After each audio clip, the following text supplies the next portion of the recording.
The mind's a work of art, but the brush can get heavy. Time to upgrade. Hit that refresh, reprogram my head. MindShift Mondays, MindShift Mondays. That's where you want to be, because your mind deserves an upgrade. Hello again, everyone. Thank you for joining. I am Fatima Bey, the MindShifter. I am an international MindShift coach, and welcome to another MindShift Mondays, where I am here to shift your thinking for your own success. So what I do on here is every Monday I'm on here at 7 p.m. and I'm on here every Monday at 7 p.m. and I give you words of wisdom for your own success. So every week I talk about something different. I dive in deep. I don't just talk about surface politically safe topics. I dive in deep. I say a lot of politically incorrect things, but I'm blunt and really raw and honest, which is what people need to hear nowadays. So I am going to make a few announcements. Instead of making all these announcements at the end, I'm making them at the beginning. So that way my thought seeds that I plant in your head today will be better fertilized and not interrupted by a bunch of announcements. So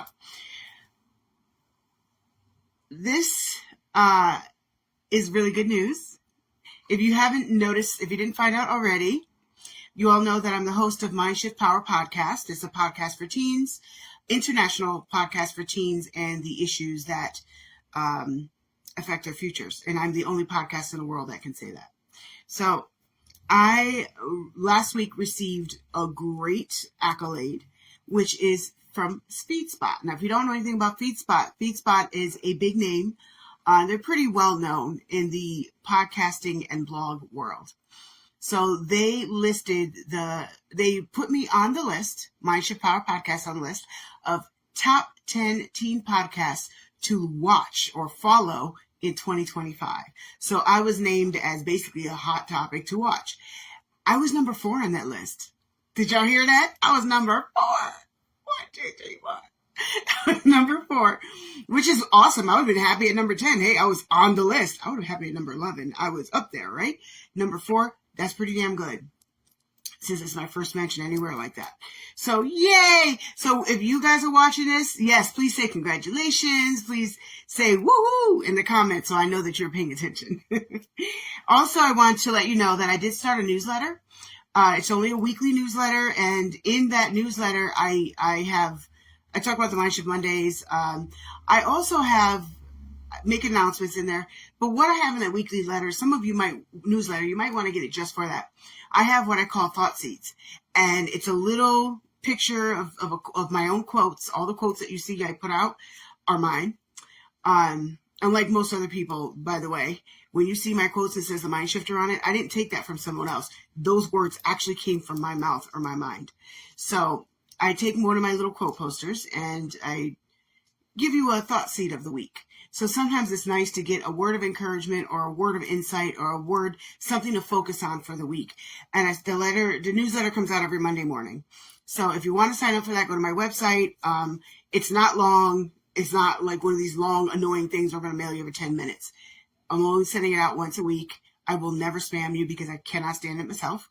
But I just put it out to help you guys. It's free of cost to you. I'm the one who pays for it and all that goes with it. So if you want to sign up for that, go to my website. Also, I started my blog back up again. I had a blog years ago. It was actually pretty good and I had followers, but I just became overwhelmed with everything else I had going on, so I stopped. I recently put it back up again. And I am not just writing stuff so that I can have some SEO.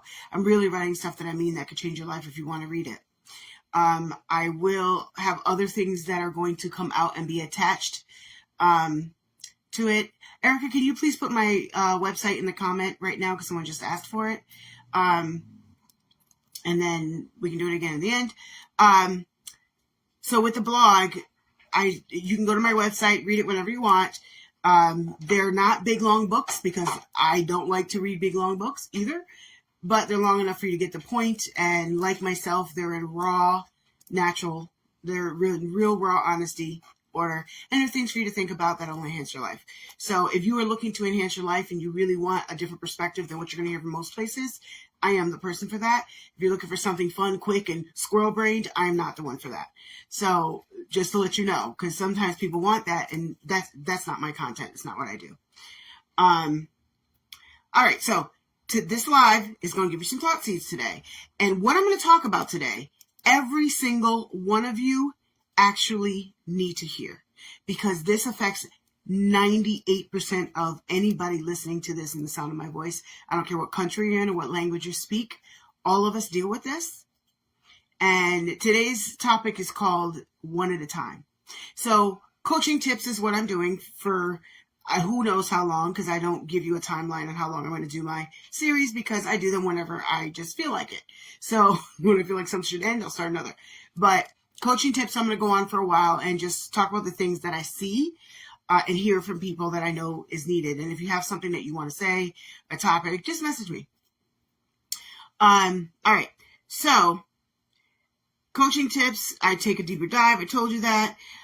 So the tips that I give are principles. They're based on principles that you can use across the board. So everything I'm telling you, I don't just say, well, this is a tip that you can only use in love life. No, everything I tell you about is principles that you can apply in every area of your life, personal and professional. So if you listen up, I'm going to shift your thinking and get you to see principles instead of just details. Most of the reason why your thinking is wrong is because you're overly focused on details and you miss the principle of the thing. And when you miss the principle of the thing, you miss the whole thing. And you just have to go through take the same test again. So if you have any questions or comments, go ahead and write them in. I will later on, at the end, I will later on respond to all the questions or comments. All right? So let's get talking. What is one by one? So what does it mean when I say one by one? Some of you are probably guessing what I mean. And I'm sure that some of you are right and some of you are wrong. So I'm going to clarify it, but instead of just explaining it to you, I'm going to give you a scenario that I think will explain the entire thing. And I'll have to say very few words afterwards.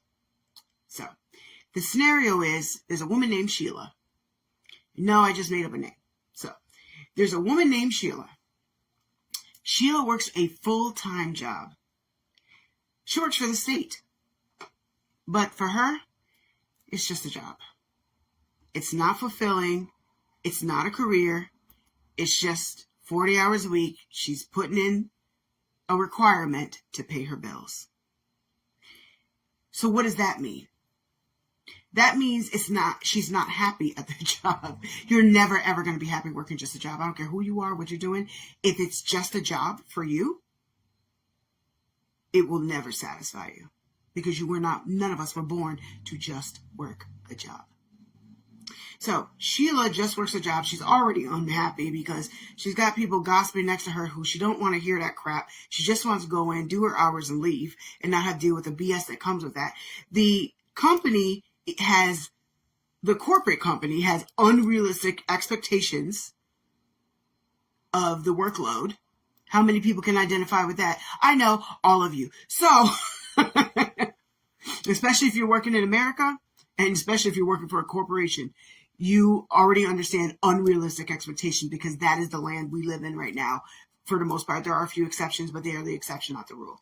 So Sheila's already unhappy because she's not really in a career that she wants. She's at just a job. She has these unrealistic expectations, which automatically puts pressure on the person. So how can you be happy in that environment? You can throw a party here and there for Christmas.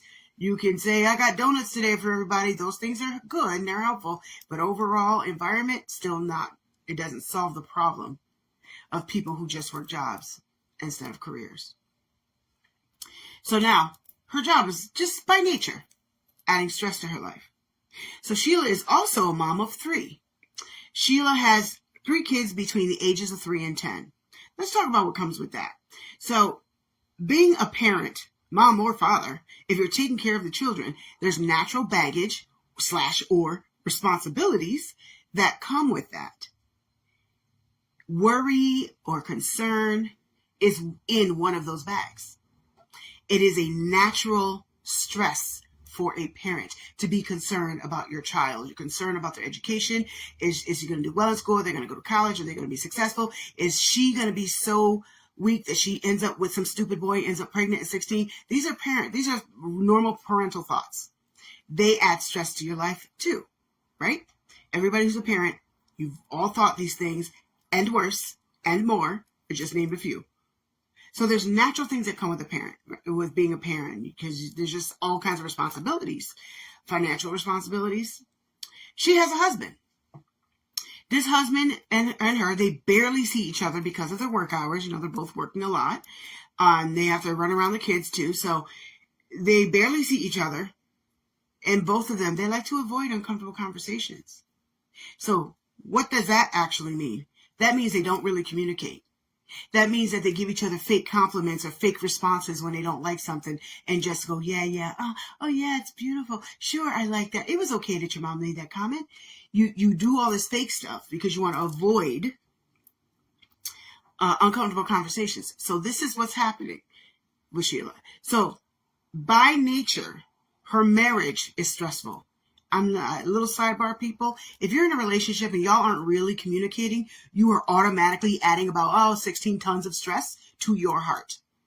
Because all the what ifs and all of the concerns and all of the unintended offenses, and there are unintended offenses. Sometimes we take offense at things that weren't meant to be offensive or that we misunderstood simply because we didn't communicate. So not communicating with your partner, no matter who it is, marriage or even dating, you are automatically adding stress. So here she's in a marriage that's not really that healthy. That adds stress just by nature. Anytime you're not communicating with someone you're in a relationship with, stress. Sheila is also in school part-time. So she's a full-time mom, a full-time wife, a full-time mother, and now she's trying to take classes a couple nights a week in college. She's doing this so that she can better herself, so she can better her life and get out of this stupid freaking job and actually do what she wants to do. But she needs a college degree to do what she wants to do, or she needs some more schooling. So she's in school part-time to have a career that she's passionate for. This automatically adds to stress because I just told you she's a full-time employee. She also has to make sure she's taking care of her kids. She's responsible for them. The husband is too, but it's still stressful.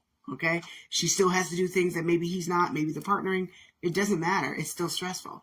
So she's taking care of her kids too. So when does she have time to do schoolwork? She only has a small window at the end of the night to do her work. That automatically is stressful. So that's Sheila's life. And there's obviously more elements to it, but that's in general her life. And we're going to talk about all these parts and how they matter. So all in one day, on a Tuesday, let's say, one of the kids got into a fight at school. It was so bad she had to leave work and go pick him up. The husband could not leave work, so it had to be her. So now Sheila has an unrealistic workload at work. She cannot afford to lose any more time. She's already barely making her deadlines and concerned about making the ones that are in front of her for the week. But she's got to prioritize her child. She can't just leave her child there. So she had to go pick up her son at school, bring him home. Well, now that added to her stress because now she's all pissed off that he got into a fight with some other stupid little kid about something dumb. And now she's got to go pick him up and deal with that. And now, since she's home, she's like, well, I might as well get started on that paper a little earlier. Thinking it would be a good thing, right? I'm going to start on the paper a little bit earlier, because it's due tomorrow. And I need to finish it, right? She already halfway did it. So she goes and she starts working on her paper. Something happens, something technical, just pick this something because there's always something. She loses the whole paper. The whole thing gets deleted accidentally. Now she's got this paper due. She's got little Johnny home. And she's got the kids. She still had to make the kids dinner. So her husband calls and is like, her husband's an investigator. And when there's a case, sometimes you can't leave the spot that you're in. So he's like, damn it, I can't come home on time tonight. I'm going to be late. So now she can't even slough the kids off into her husband. She's got to make dinner for the kids and get them ready for bed and all the normal parental stuff. Make sure to do their homework, blah, blah, blah. She's got to do all that. Now she's got to like, oh my God, still got to rewrite this paper. And if I don't get this paper in, my grade's going to fail. And I did all this work for nothing. And blah, blah, blah. Trail on and on and on with all the stressful thoughts, right? So she is just stressed out. So she's like, all right, so let me make dinner. And I'm going to have to figure out another way to write this paper when I get done. Then the power goes out. So now she can't make dinner. Is Sheila stressed? Yeah, Sheila's stressed. Does she want to throw something out the window? Yeah. But here's where I want you guys to play into today's message. What should before I respond, I want you to put in the comments, what should Sheila do? She's in the situation I just explained. She's by herself because her husband ain't no help right now. She's stressed the hell out. The power just went out. She can't cook dinner now. What should she do? So put in the comments, you tell me what she should do.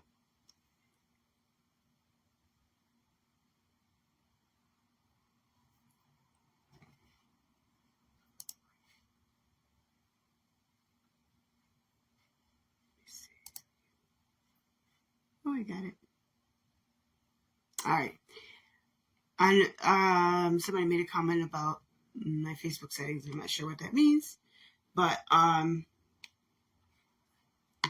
right. So I'm gonna go ahead and reply.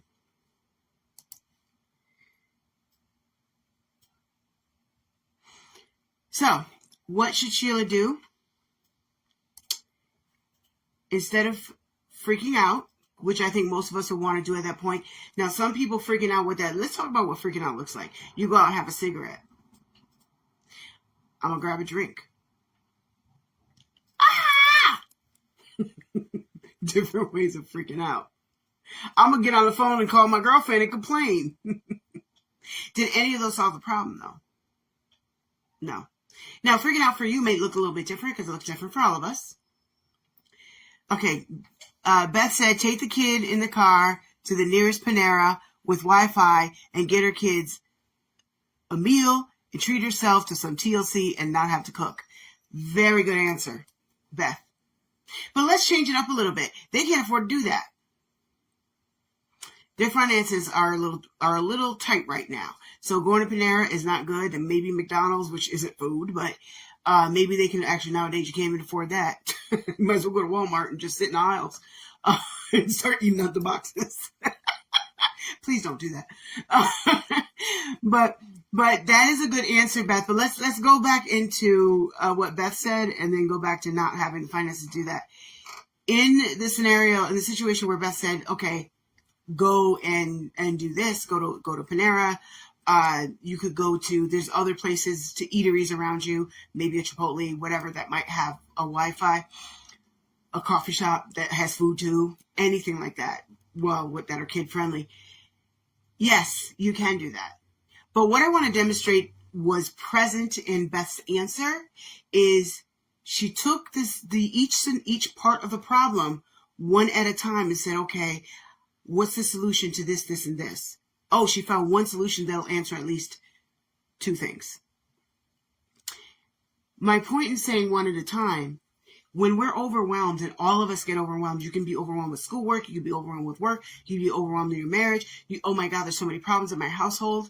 Instead of being overwhelmed, and we all get there, we all do, all of us, including myself. When you get there, handle the issues at hand, one at a time. It's kind of like a pizza. You're not going to eat a whole pizza in one bite unless you have really special powers or it's a mouse-sized pizza. I ate a Totino's. I ate a pizza in one bite. That's not what I meant. If you want to eat a whole pizza, you either eat it one bite or one slice at a time. You're not going to shove it all down your throat at once. That's overwhelming. What's going to happen if you eat too much food at once? You try to eat that pizza all at once, your body's going to react to it and regurgitate it. You're going to end up puking, and it's going to make you sick.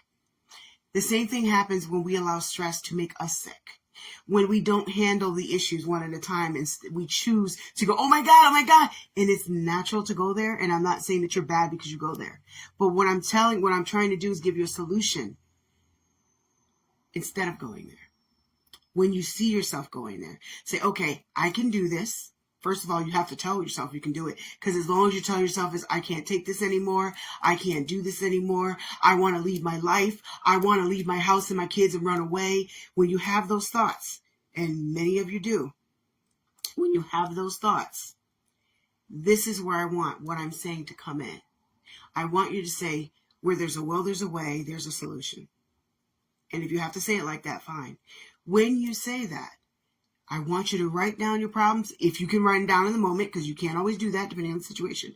If you can write them down, if not, list them in your head. But list them in your head or write them down, what all the problems are. How do I tackle these one at a time? Because if you're focused on one problem at a time, it's less overwhelming. Where we get overwhelmed is when all the dirt piles on us at once.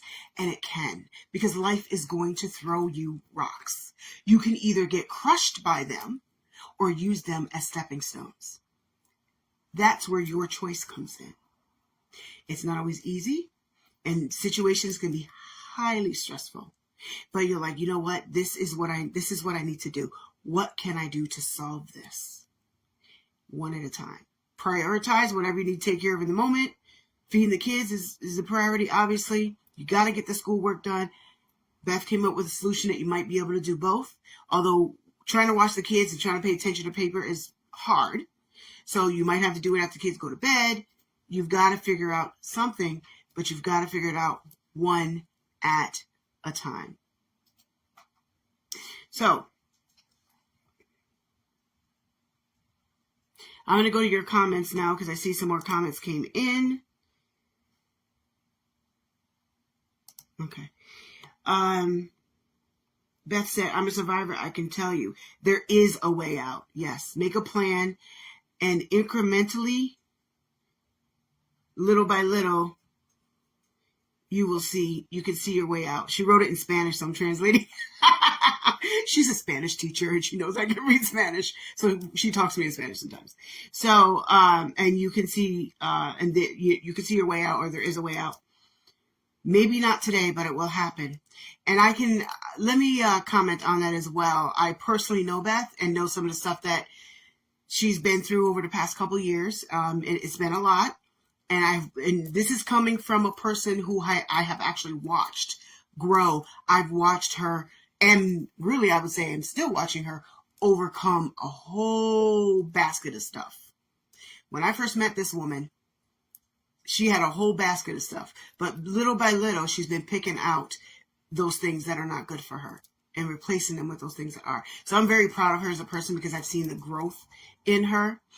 And so I'm telling you that her comment is coming from a person who's been through a hell of a lot, like a whole hell of a lot, and has overcome some of it, is still overcoming it.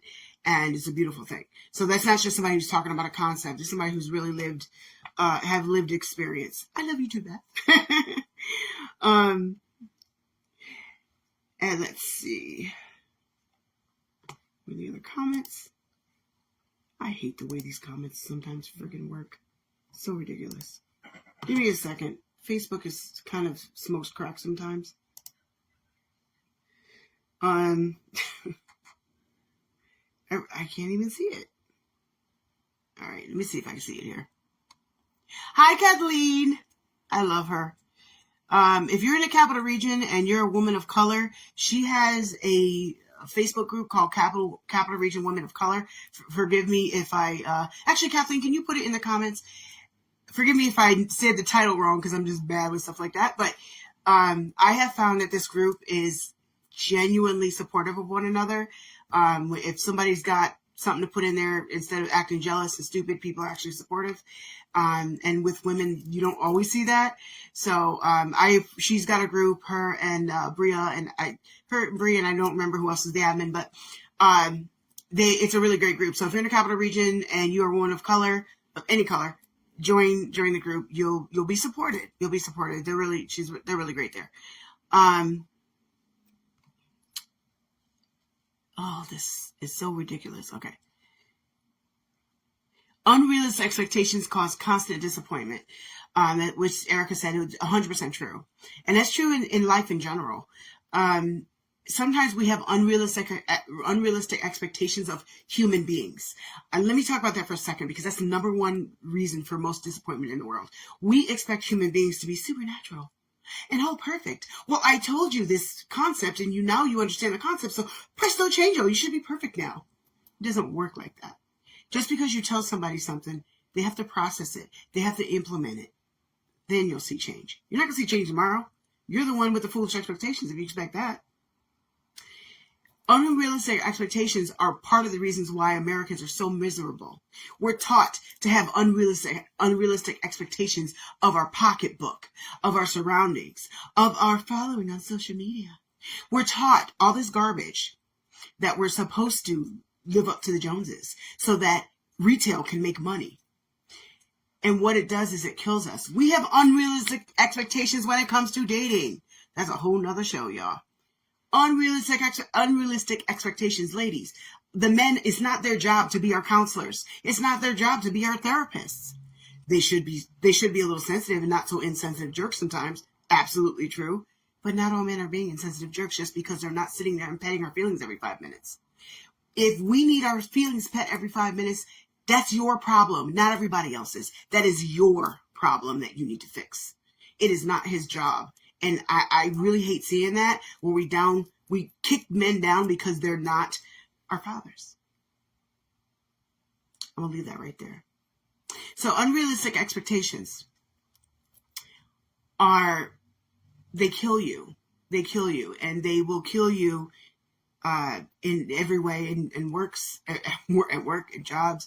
When you are a company of unrealistic expectations of your employees, of your staff, you are killing the what's the word I'm looking for?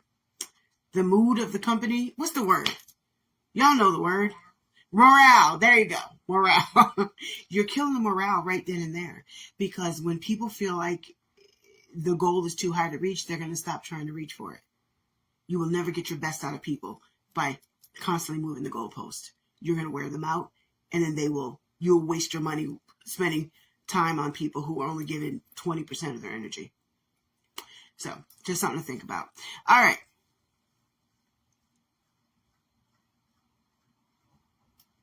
Oh, okay. Jay, you can message me later and tell me what you're talking about with the Facebook settings, because I'm not sure what you mean.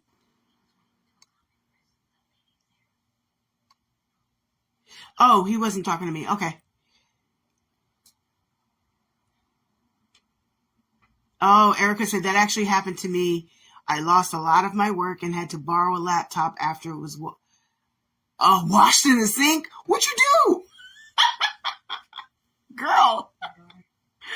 Oh my God. Okay. Oh, children's will do that. All right.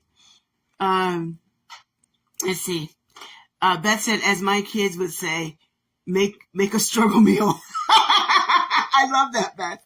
Make a struggle meal. Maybe cereal and milk or a sandwich. That was going to be one of my suggestions. Make some food out of what you got in the cabinet. You got some mayonnaise and tuna and bread. All right, we got sandwiches. Got some chips up there. We're going to drink the Kool-Aid so before it gets warm. Whatever you got. And then call a friend. And here's a key thing that Beth said. Call a friend.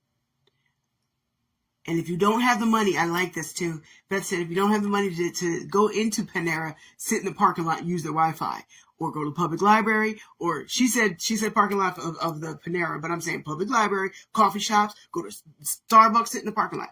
Use the Wi-Fi there so you can get your work done. And the kids can sit in the car and play, whatever. A solution to my scenario earlier.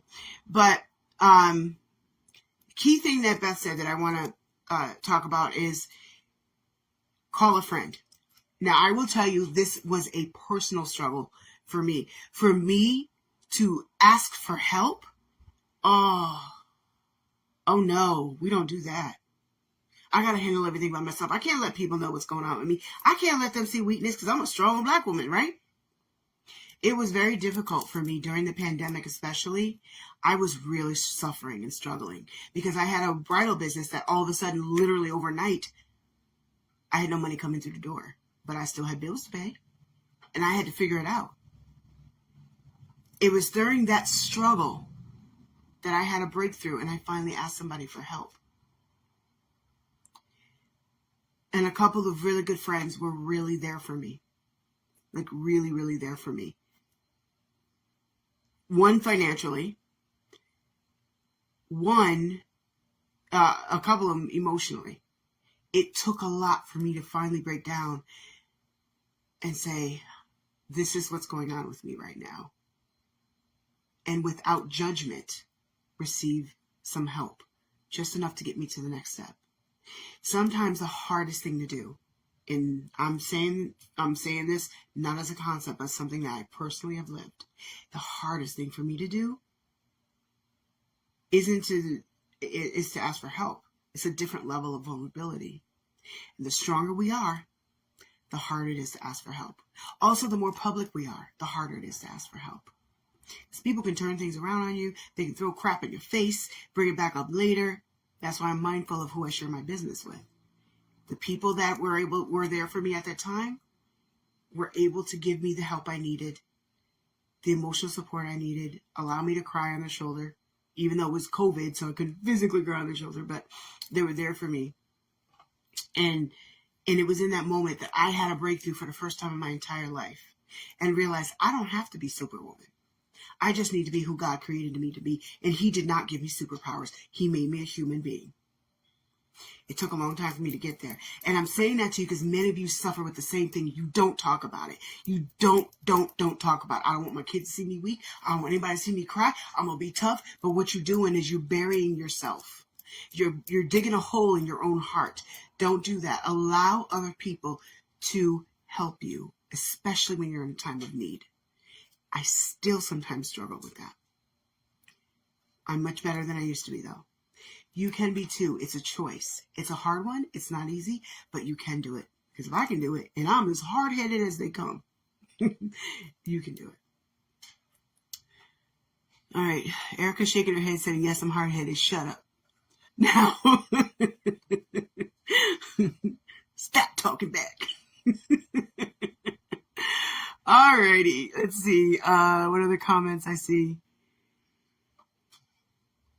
Kathleen. La, la, la, la. I said hello to that. Okay, here we go.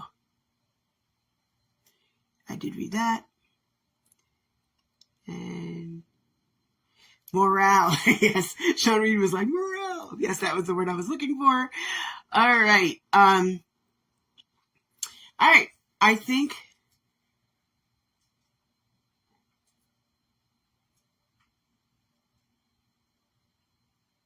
okay. So I think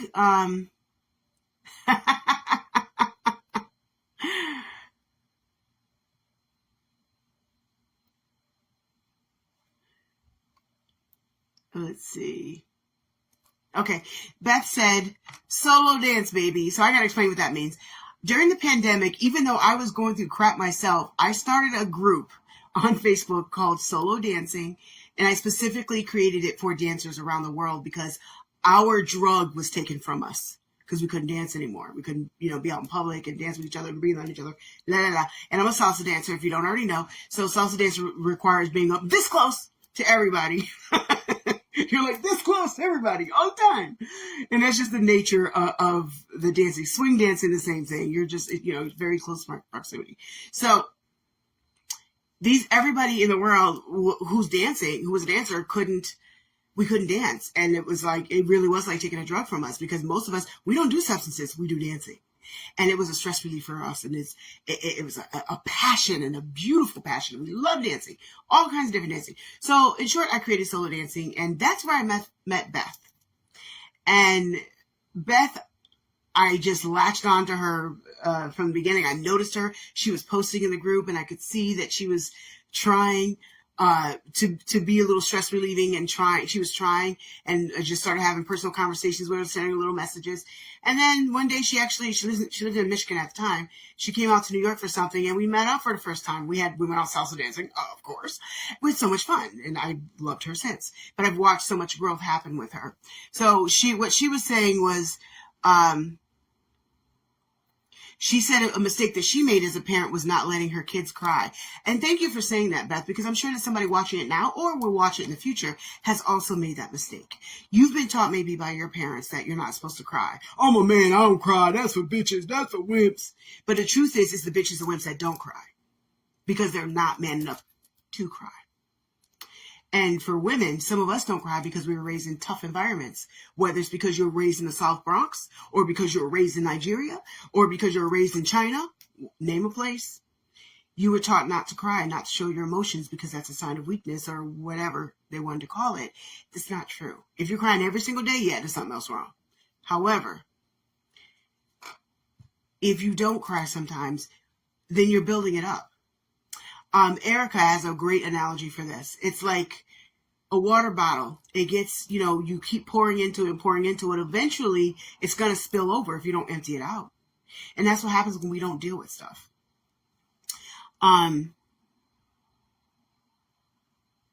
Ooh, yes, Erica.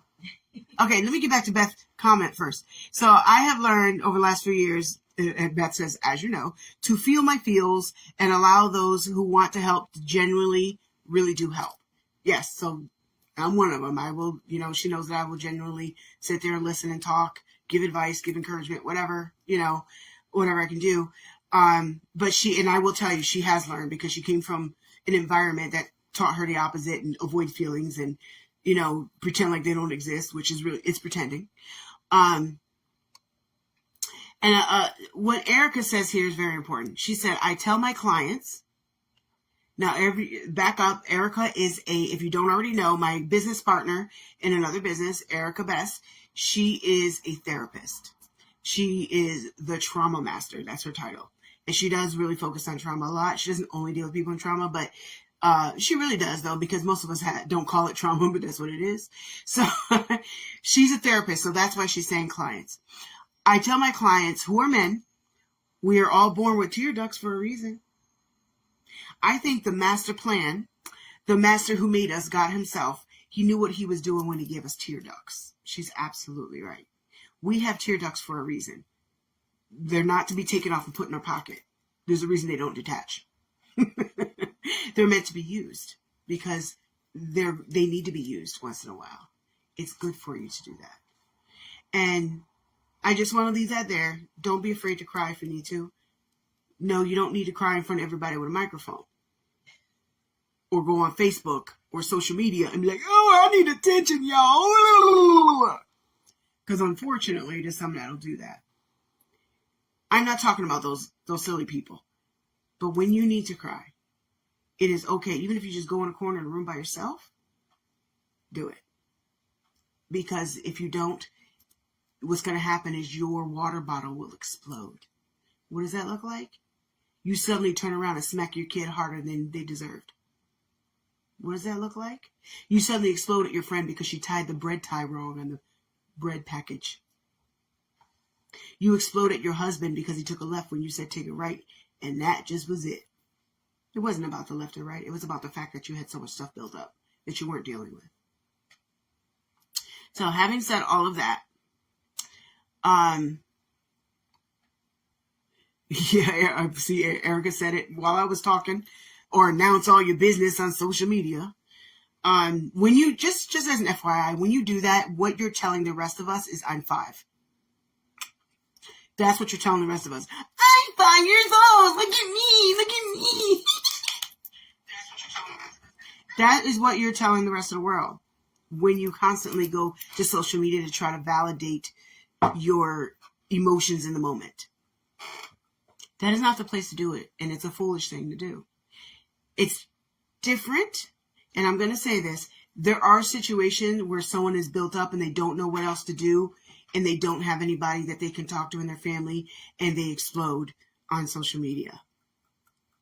But those are rare cases. Those are the exceptions, not the rules. Most people aren't going to do that, because once you do that, you can't take it back. I want you to keep that in mind. Let it out. But don't let it all out everywhere all at once. Don't be foolish. Use some wisdom. All right. Having said all of that, if you all could please follow me on all social media. Erica, can you put the links in there again? She put it in earlier, but if you could put the links in there again. You can follow me on social media. Like I said, I have a blog. Follow Fatima Bey, the MindShifter page on Facebook. But go to my website and take a look through. There's a lot there for you for free. A lot of what I do for free on that site, people pay a lot of money for, actually. So go and take a look through the site, and there's a lot of free thought seeds for you. All right. Thanks again. Thanks once again for everybody who's come along, and I will see you again next week.